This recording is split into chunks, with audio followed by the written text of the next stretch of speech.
Who's printing money? Bitcoin moves at the speed of light. Ton, the coin, the new token that's going to go up 100x. Hyperliquid or Aster, how will they make money? I don't know. Do you still believe in gold? Buy $1 million by the end of the cycle. Hi everyone, it's WHYSASHA and today we're talking to the legend Artuur Heys about crypto, global macro and his love for coffee. Arthur, I'm really happy that you're here. Thank you for your time, thank you for being here with us. Firstly, I need to introduce you because so many people know you and many serious people know you also because you revolutionize futures and swaps. Do people read my writing in CIS region? Yes. Russian-speaking people know about BitMEX and many people started from BitMEX, and it was a real revolution for not only crypto trading but also for classical trading in Russia, because we didn't really have normal exchanges. You know, for example, Russian stock exchange was worse than anything BitMEX could ever do. I'm very excited today because it's a really busy week and you found the time to speak with us, with our audience. And before we dive deeper into the global questions such as geopolitical things and macroeconomics, I wanted to set the scene a little and talk about where we are and why. So, if stuck in Singapore, do you enjoy these big crypto events? Do you often go? And at your level of expertise and experience, what are your objectives at such events? So I love Token 2049. I think they've been doing this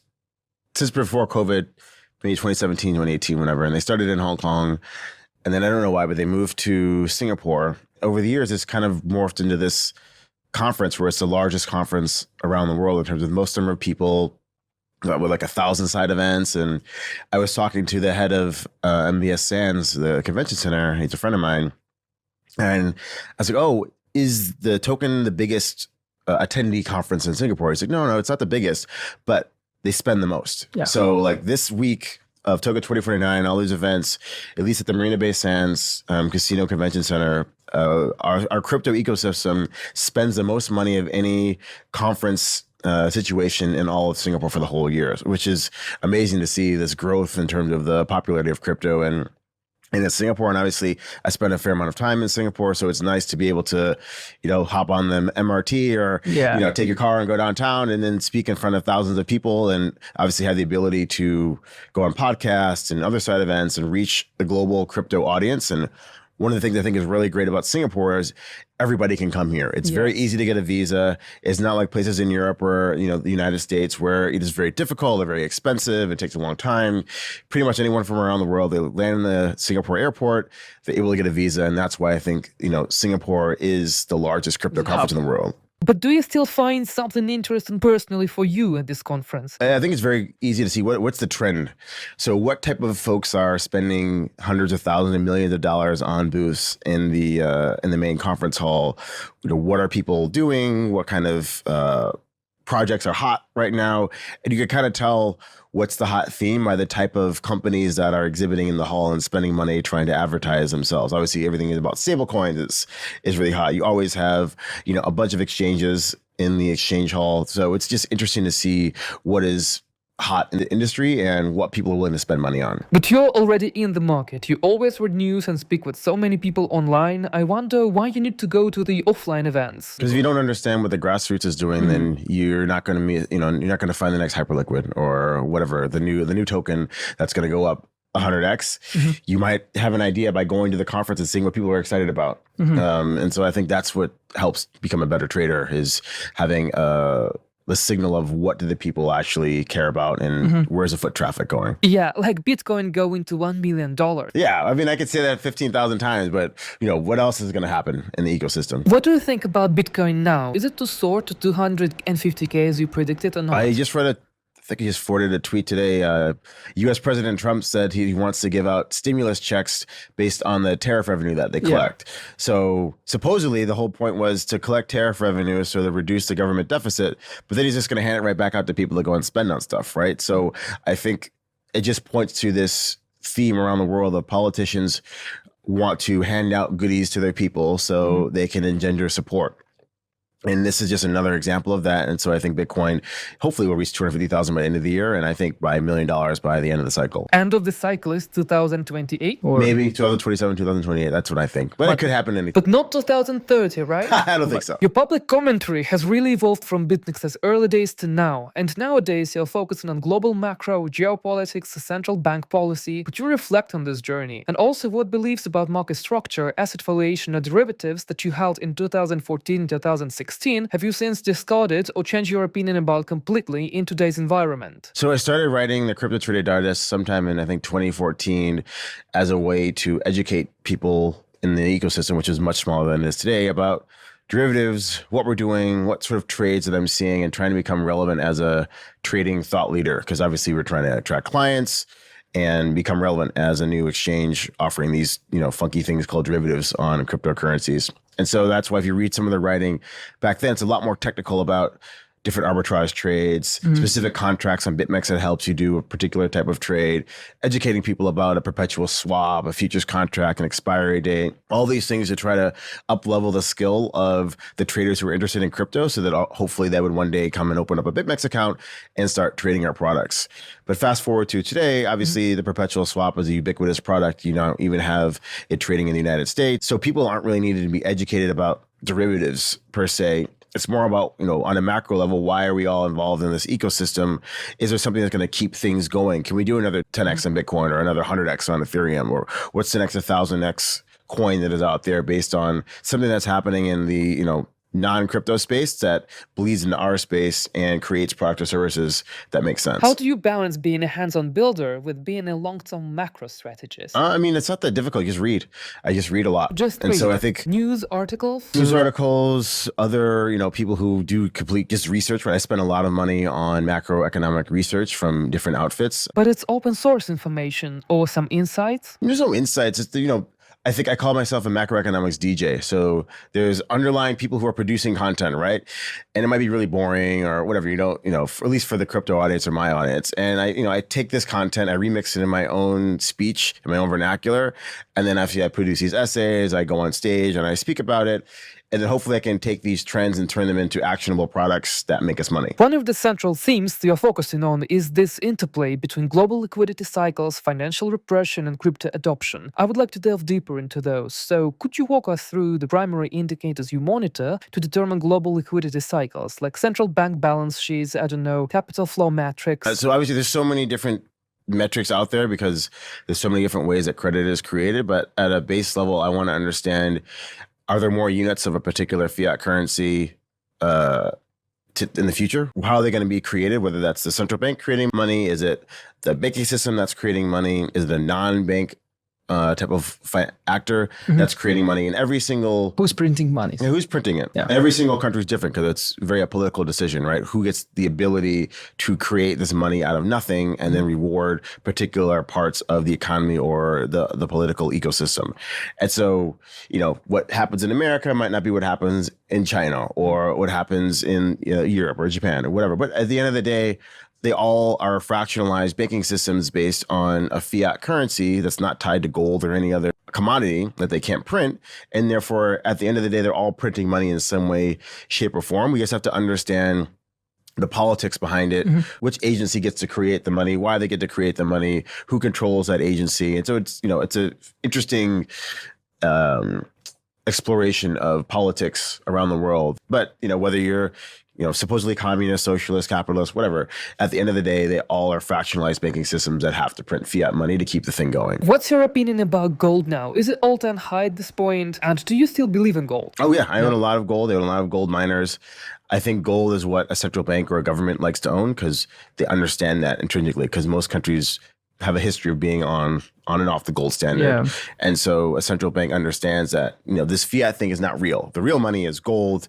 And at some point, I'm going to be judged on the amount of gold that backs all the currency and issuance, which is why you're seeing, especially after 2008, an acceleration of the amount of gold that central banks outside of the United States own because they don't trust the U.S. government to maintain the value of the debt and the currency that is the U.S. dollar. And so gold is a way to express that view. And obviously we've seen a massive increase in the price of gold miners, and all these sorts of things. And is this why we now have gold at all-time high or not? Yeah, I think it's almost $3,900 US for gold. Yeah, it's too much. But I think platinum will also go up. I hope so. Yeah. How do you define financial repression in 2025? How is it different in developed markets like the US or Europe? So obviously there's a very draconian financial repression, which says you go to the bank and they say, no, you cannot move your money. Or, you go to the ATM and you cannot withdraw your money. And I think that's what governments did, back in the day, 20, 30, 40, 50 years ago during times of war. But, that's very disruptive to people, and it's very in your face that there's something wrong. And so nowadays, financial repression is a lot more subtle. It might be, you can only take out 1,000 euros from your bank account. Or if you have this, or the police stop you, and if you have a bunch of cash in your car, they ask you questions, and if you can't answer them successfully, even though it's your property, they steal it like they do in the United States. Or it's you have money in a retirement account. You are only allowed to buy certain stocks or only allowed to buy certain bonds. Now, this is all forms of financial repression. It's not allowed. You're not allowed to freely express yourself and move your capital wherever you like. Or if you have Bitcoin, you can only move it to this type of wallet, or you can only move to this type of exchange, or you might not even be able to move money from the banking system into Bitcoin or into gold or any of these other things. But it's not as if you go to the bank and they shut the doors and they say you can't access your money, because that's too in your face that this whole system that's been created over the last 80 years is bankrupt. But the thing with Bitcoin works only if the government legalizes it, doesn't it? I mean, Bitcoin has been banned and illegal, and pick your country. There's countries that have banned it. There's countries that kind of ban it. There's countries that have legalized. So, Bitcoin was created such that the economic game is so strong that whatever laws are created kind of don't really matter. The game theory behind mining Bitcoin and people holding Bitcoin is impervious to that. And if it isn't, then obviously it's not really worth anything. Do you still believe that Bitcoin is like gold in crypto? I think it's got gold-like properties, and obviously gold is not fixed supply, but it's fixed supply for Bitcoin. The government can't change the quantity just because it wants to. Now, the great thing about Bitcoin versus gold is it's weightless, right? We can hold Bitcoin in our minds by memorizing, a mnemonic code that's our private key, right? Yeah. But gold is physical, right? If I have gold in my apartment, the police come. Oh, there's a gold. I'm going to take that, right? So that's one of the big differences. And gold moves at the speed of, I guess, a plane, right? To move it from one place to the other. Bitcoin moves at the speed of light. Do you know about 3 or 4 millions of Bitcoins existing somewhere? It's like a... Yeah, there's some estimate how much is lost. But inaccessible, whatever. But do you think it's really lost, or someone has it and sometime in the future they will crash the market? I don't know. I don't think so. I mean, obviously, the one risk that people point out is some of the older addresses are very quantum, not as resistant to brute force attacks, especially if you have a lot of computing power, right? That's why there's been successive upgrades in the type of quantum computers, cryptography. I guess that's one particular risk. But yeah, I don't believe there's this magical person out there. Obviously, maybe Satoshi can move his million coins or her million coins or their million coins, but yeah, that's not something that I'm worried about. Okay, looking forward, which liquidity events, for example, debt crisis or de-dollarization, do you see as the biggest drivers to look for? I think just money printing. It's happening every day. Only money printing. I mean, they're all forms of the same thing. And then at some point, for whatever reason, people lose confidence. And then the hard line capital controls come in. And then you have hope that you've gotten your Bitcoin before the bank says, oh no, you no longer can wire money. You can't take cash out of the bank. We're locking you out for a period of time until we devalue everything. And then we'll open back up. So obviously during this period where people are still trying to inflate away debts, this is the time to acquire Bitcoin and other cryptos before, the government says you can't actually use, access that money that you thought was yours. Stablecoins appear as the components of your macro framework. From the one hand, they are crypto-native assets, but they are fundamentally bound to the US monetary policy and treasury markets. So there is a paradox. Are stablecoins a transit bridge to a new financial system, or do they ultimately reinforce the dominance of the dollar? I think there's obviously dollar-pegged stablecoins, which are Tether, USDC. They have a bank deposit. They hold U.S. treasuries. And essentially, they are an extension of U.S. monetary policy. But for a lot of people, that's better than what they have in their own country. Maybe the inflation rate is higher in their own domestic currency than in the United States. So they'd rather hold a dollar than hold an Argentinian peso, for example. But obviously, the local regulator wants you to hold their currency so they can inflate you, so they can financially repress you. And so that's why people love Tether, for example, because they're able to now get a dollar bank account, move these dollars, saving these dollars, buy U.S. financial products in some cases, and that's better than what they have in their own currency. And there's obviously synthetic dollar stablecoin, something like Ethena, which is basically taking a short perpetual swap position plus crypto, which is not dependent on the banking system, right? There's no bank account to shut down of Ethena or something like that. And if we want to be more decentralized, what can we use? DAI? Ethena, right? So that is based on the counterparty risk of exchanges, right? They have open short positions to hedge the crypto that they hold. And this is a synthetic dollar if you do the math. And so if you don't want to have any connection to the banking system, but you still want to have a dollar derivative, this is what you would trade or own. Is there a possibility to get another Luna? I'm sure someone would like to try. We'll see if people are willing to invest in it. As governments are dealing with capital flight and monetary sovereignty, do you predict they will adopt, regulate, or aggressively fight stablecoins in the upcoming years? I think non-US governments will attempt to ban US social media, because that's the way that the average person is going to get a dollar stablecoin. It's going to be through their WhatsApp or their Instagram, their TikTok account. And so I think more countries will recognize why China, one of the reasons why China banned all these companies from their market is because ultimately they have control over the minds of their people. Yeah. And, they want to put their ideas in their head, not someone else's, or their currency in their hands, not the United States' currency. So if a country is worried that these dollar stablecoins are destabilizing their monetary system, the first thing they have to attack is restrict the access to US big tech platforms. From a geopolitical perspective, which regions, for example, Latin America, Southeast Asia, or Africa, do you believe will drive the next major wave of stablecoin adoption? Everything outside of the US and Western Europe will drive the stablecoin adoption. Continue. And where the tether is strong in those regions, and those folks will continue to use this because they have an Instagram account or they have a WhatsApp account, and these are going to be integrated into those tech platforms. Do you think it should be like that? I don't care what it should or shouldn't be. I'm just saying it's the express purpose of the United States government. They want to give more dollars to everyone around the world to buy their treasuries, essentially. And so they're going to use these tech platforms as a way to offer these services in opposition to local regulators who otherwise wouldn't, they're not going to allow JP Morgan to open a branch and give everyone a dollar bank account. What about Toncoin, by the way? As Telegram has integrated it into its ecosystem, do you think it's going to grow? The Ton, the ecosystem coin, from the little bit of research I've done, I haven't done that much. I don't know if there's actually much tie-in between like Ton, the coin, and like the blockchain and their app, right? Yeah. I'm still unclear as to how, the coin is integrated into the app, because I think they're separate entities, obviously. And then I don't know if there's actually any real activity on that blockchain. Yes, there's a lot of applications in the Telegram network, but like, how does that flow back to the 900 million users or so that they have? So I'm unclear. I'm not really in the weeds on what Telegram is doing. A question from trader to trader. Given your transition from a hands-on trader to a macro thinker, writer, and executive, are there moments when you feel purely like a trader again? I trade a lot still. Well, not a lot, but I don't trade every day. I've never been a everyday type of trader. I think that requires a level of dedication and concentration on just trading that I don't want to do. Like, I like to do other things with my life. And so I like to structure my strategies that are more, medium and long term, and I'll take positions that I'm comfortable. Is it more of a spot trade? Spot. I don't usually use derivatives for my trading. Not to say that derivatives are bad. It's just if you're going to use leverage, then you need to be on 24/7 to make sure that you don't get liquidated, that you understand the micro structure of the market and these sorts of things. And obviously there are lots of traders who do that and are very successful, but it's a 24/7 job, and that's not what I'm willing to commit to. But you used to do it, didn't you? No, I did not. What about arbitrage? I've been an arbitrage guy. Even when I use derivatives, it's selling this and buying that and earning a basis of the spread.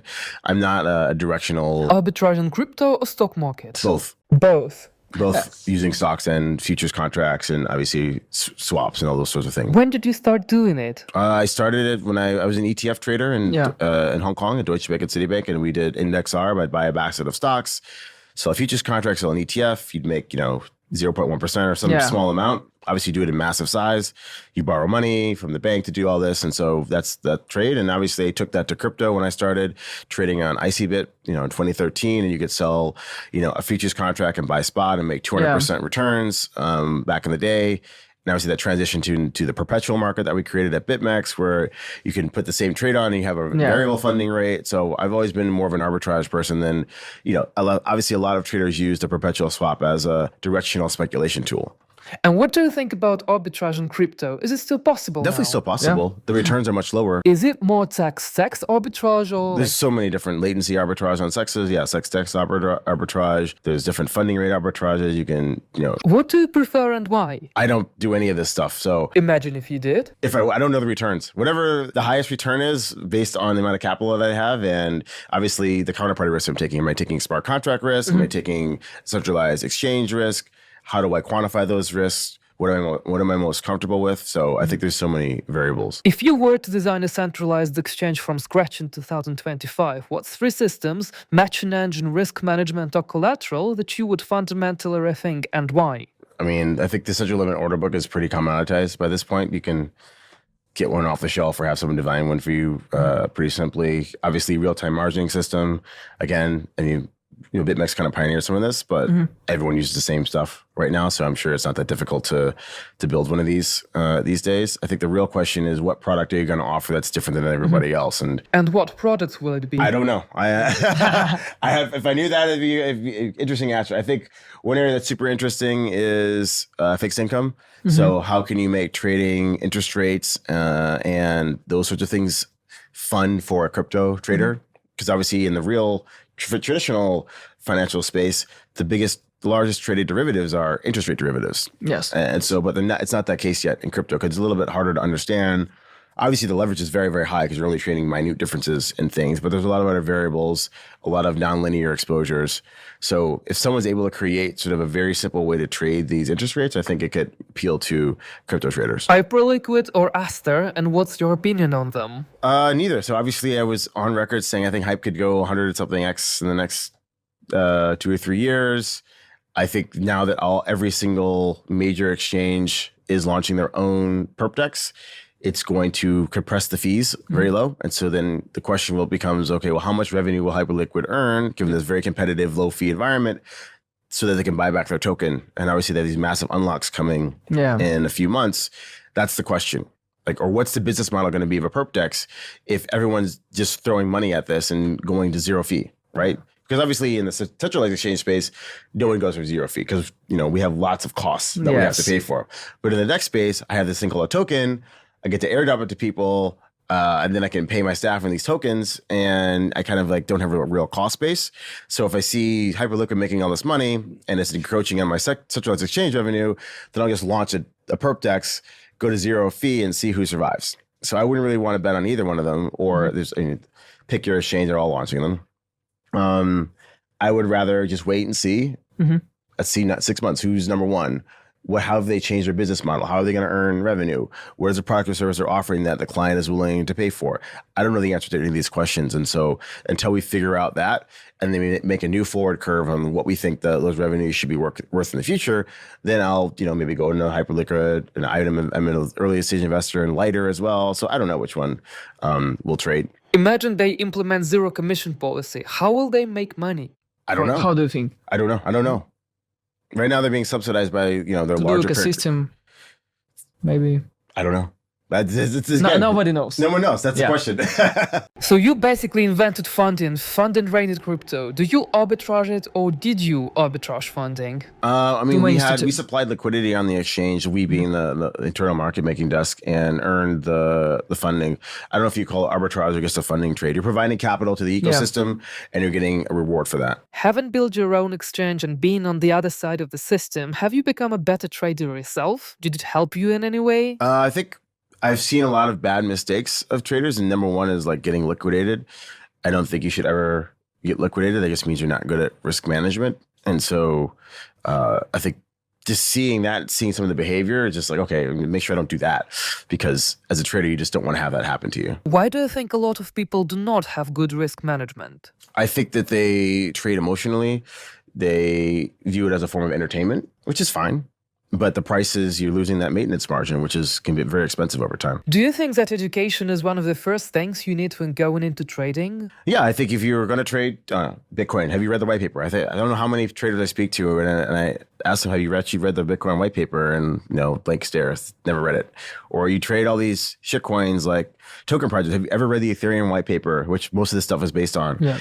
Never read it, right? So then how are you going to assess the risk of what you're trading or what you're investing in actually could ever happen in the future if you haven't even read what all these guys are basing or scamming you on. And so I think, having a curiosity, reading a lot, understanding what you're actually trading, actually reading the white paper of the token that you're trading and understanding how the mechanisms work. I think smart contracts. So many people would not have lost money in Terra Luna had they read exactly how algorithmic stablecoin works, and they would have seen the telltale signs as soon as that peg broke that this thing is destined for zero. There's this mathematically it's supposed to happen. So I think that is just, I see a lot of traders make those mistakes. They just trade a chart. I'm just trading this token, saw some influencer talk about it, and they couldn't tell me the first thing about it, or I never read the white paper. What are the mathematical risks of Athena? Do you see any? I mean, the risk is that the counterparty either does some sort of socialized loss system, right? So they're up in profit and they don't receive all their profit, or the centralized exchange or their custodian loses the Bitcoin or the Ethereum or the Solana or whatever it is, right? So they have counterparty risk to the actual system. The actual math behind buying Bitcoin and shorting a perpetual swap is such that you will never get liquidated if you're fully margined. Like, you can do the math and you can prove that, but that's not the real risk that Athena has. I've heard that Athena was created when you made a tweet and somebody got the idea and... So I wrote a blog post in March 2022 or 2023, I don't remember which year, called Dust on Crust. And it basically was a call to action for an entrepreneur to build this synthetic dollar that, we at BitMEX have kind of pioneered.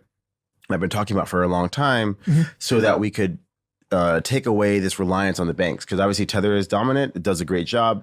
But at the end of the day, if the bank says we don't want to allow Tether to put their dollars here, or the US government says we're not going to allow Tether to own US treasuries, then Tether's business model goes away. We lose this valuable thing that we like in the ecosystem. So why don't we use all these exchanges who have a vested interest in having the ecosystem survive to be the bedrock of this thing called the synthetic dollar, or, Athena, called it Athena. They use Ethereum instead of Bitcoin to begin with. And Guy Young, he read that blog post, he quit his job, assembled a team, and then he started building Athena.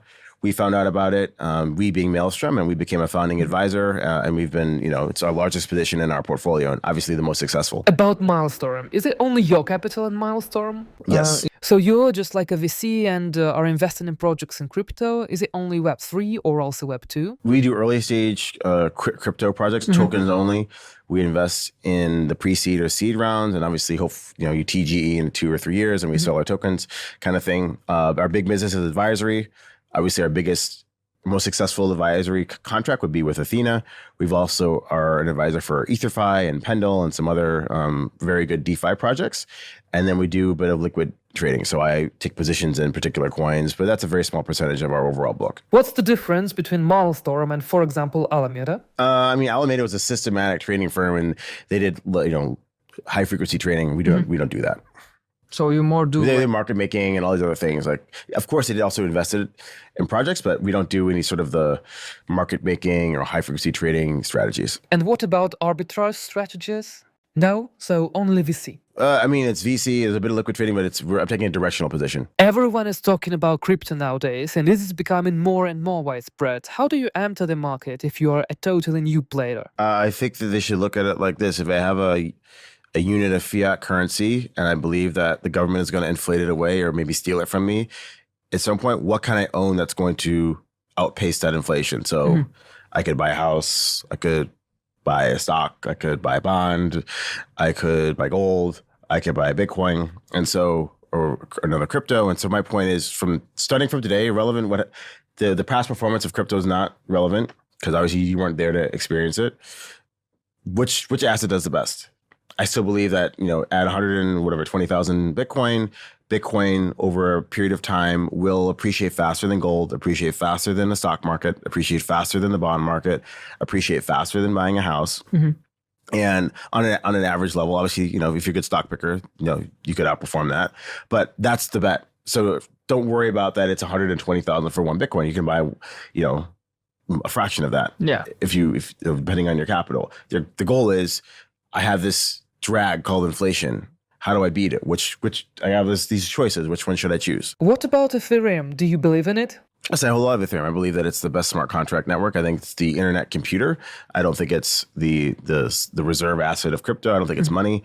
I know a lot of people disagree with that. who are big ETH people, but that's just my view. Do you believe that Ethereum is to reach like 8,000? Sure. I think it'll go much higher than that. I mean, This 10, cycle. 20,000 this cycle. But yeah. What about Solana? I mean, I think Solana's going to have a difficult time. What's their new thing? Obviously, meme coins was a big meta from $7 to $280. Okay, now we're here. There's the stablecoin narrative, which is more of an ETH story. You have Tom Lee and Bitmain and a lot of these DATs in the United States buying all the ETH because it's a thing that they're pitching to Wall Street. Oh yeah, all these things are going to happen on chain, and Ethereum is a chain. So what's the Solana narrative and meta? How are they going to generate more transaction volumes if the meme coin thing is dead for a little bit? So I don't know what the answer to that question is, but that's what the Solana community has to communicate to all the traders and the investors of, okay, what's next? What's driving transaction volumes next? What the new trend is. And what do you think will be the next big thing? I don't know. What's your opinion about layer 2 networks like Base, Avalon? As Solana has meme coins, but Base or Avax are not really suitable for those kind of things. I mean, the L2s usually solve an application-specific problem, and then you have to think about where's the security coming from. And obviously, most of the L2s inherit security from Ethereum. How those economics evolve, I'm not in the weeds on. I know there's different proposals on like, okay, maybe Ethereum needs to capture more of this sequence of revenue that the L2 has, and that should go to Ethereum and spending on gas versus it being pushed on the L2. I don't know. It really depends. So you mostly believe in Bitcoin and Ethereum? Yeah. Are NFTs dead? No, I think they'll come back. Just like I think they're the digital flex of the crypto people. Punks and Doodle. Have you seen NFTs on Telegram? No, I have not. Because it's quite a big market. They've made plush peppers. Okay. And the price was about $700, and now it's about $16K for one piece. And many people are entering Telegram and start making sort of casinos for those gifts NFTs. And I think it might become a new meta, but for now it's quite local, only in Telegram. Although it has the potential to go worldwide, I think. Okay, I'm not familiar. In terms of personal development, what is the one habit that you've either adopted or discarded that has had the most significant impact on your ability to think and strategize for the long term? Turn off my phone. So I get up in the morning and I stretch. I play lots of sports. I routinely put my phone on airplane mode and out of contact. I ski a lot of the year, whereas 6 hours a day I'm in the middle of nowhere in the wilderness, and there's no cell phone reception or anything like that. So I think not being tied to social media and the constant gratification of texting people, you have a lot of time to actually think and not just reacting to all the noise that's out there in human society. Was it always in your life, or you started it about, I don't know? I mean, obviously, when I was running BitMEX, I was, on a lot more on my phone because you had to respond to different things. But now that I don't have a day job per se, and I'm literally just an investor and a writer, then, I don't take very many meetings. Monday, Tuesday, I take no meetings. I only take meetings a few hours a day, if that. And so I have lots of time to think about things and write things. And at Maelstrom, we have no meetings, no set meetings. Every team does what they want to do. I'll talk to people when I need to talk to them, but there's none of this daily stand-ups or all these sorts of things, which are fine. That's not my thing. You write a lot about the importance of patience. How should an investor who believes in your long-term thesis but fears, say, 40% drawdowns, build a portfolio to keep both conviction and safety? You should never have a position big enough where you are worried about it when you go to sleep. That's my own rubric. So whatever that percentage is for you, everyone's different. And so if you're losing sleep over your position, then you don't have the right, your sizing is wrong. Everyone's got a different risk tolerance, right? And so if you are, if 10% of your net worth is in some Bitcoin or crypto trade, and that is keeping you up at night, then that's too big. But for some people, it's 50% or 60%, right? So everyone is different. Everyone has a different mental tolerance for that.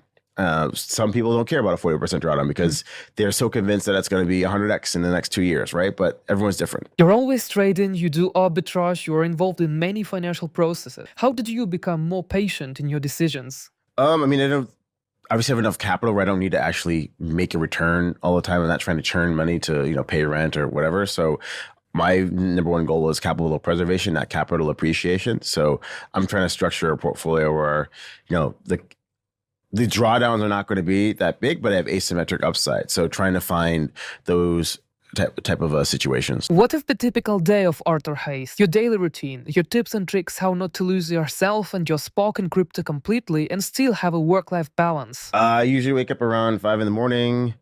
I meditate and stretch for about half an hour. Then I love making coffee. So I'm a big coffee connoisseur. I have beans from all over the world. I'll have 1 or 2 cups of coffee. I'll do any writing that I want to do early in the morning. So probably, before 7 a.m., I'll do whatever writing I'm going to do for the day. And then I work out for 3 to 4 hours every day. So between 7 and maybe 1 p.m. after lunch, I'm either playing tennis, go for a swim, stretch, Pilates, yoga, whatever, right? So I try to do my workouts in the morning, and then in the afternoon, maybe I'll have a meeting or two. And then I go to bed very early. So maybe 7, 8 p.m., try to get 8 hours of sleep. So it's, very boring when I'm in Singapore. When I ski, I'm up at 4 in the morning. I stretch, make breakfast, pack my bag, and then I'm on the mountain for 6 to 8 hours for the whole day. Get home, go to the onsen, maybe do a little bit of work, then go to bed again. So yeah, very monastic lifestyle. And then obviously I go party a lot and whatever, but those are, I'm going to go see a concert or whatever, I'll go do that. And I'm not doing any of that stuff. So. And Singapore, is it your main base, so to say? It's one of many, but when I'm in Singapore, it's quite sterile and boring here. So I'm literally just working out, eating healthy, take a few meetings, do some podcasts, do a bit of writing, and then I'll have a 2-week period of being super chill, and then I'll go party, right? And do you travel a lot? Yes. Yeah. What are your favorite cities and countries? I love Tokyo. It's probably one of my favorite cities. Obviously, I love Hokkaido, Japan, for skiing. Buenos Aires in South America is always fun, and Patagonia area for skiing as well. You've been in the market for 12 years. With your level of expertise, what keeps you going? You're so energetic, so passionate. What do you dream about now? I want to help spread the virus that is Bitcoin and crypto, and help sort of remove all these inefficient things that we do in the world and replace them with cryptographic or sort of smart contract solutions. So I really hate that lawyers and accountants exist when we have smart contracts, or we have the ability to have triple entry bookkeeping, to have verifiable good records that are honest. I hate that we have to give all this money to banks who are inefficient. I'd rather everyone looks like Tether and, they just do what they're supposed to do. I put some money on the blockchain, I send it to and fro. I don't have any problems. I don't have to go to a branch. I don't have to speak to 15,000 people. I can access my money whenever I want. And so, I find it very personally satisfying when, we're going to disintermediate banks and people are going to go out of business, and we're going to liberate all this human intellectual capital from the finance and accounting and lawyer industries, because we've replaced it with tech, and we can do so much better as humans with all this raw talent. And when you started building BitMEX, was it the same driver in you or something else? No, I thought the derivatives were the thing that I could have a contribution to crypto, because I believed in Bitcoin. I wanted to start a real business. All I know how to do is trade and derivatives. So I thought, okay, let me build my own trading platform. Is it hard? Of course it's hard. Every business is hard, right? You have to, I found Because you were the first one, and who were your rivals at the time? Nobody, I think? There was one exchange called ICBit, and then we launched in late 2014. OKCoin and Huobi and BTC China had some other competing products. But we all kind of launched around the same time, and obviously we created the perpetual swap. So, but yeah, the goal was, hey, I want to do something in Bitcoin. Trading is hard, much harder than building a business. To be a profitable trader for a long period of time and pay your bills. So let me use my background in TradFi derivatives to try to create an exchange that I want to trade on. Today I have the greatest pleasure to talk to one of the true OGs who's been in the market for 12 years, made perpetual swaps a thing, and then revolutionized the whole industry. Arthur Heyes, thank you so much. Great.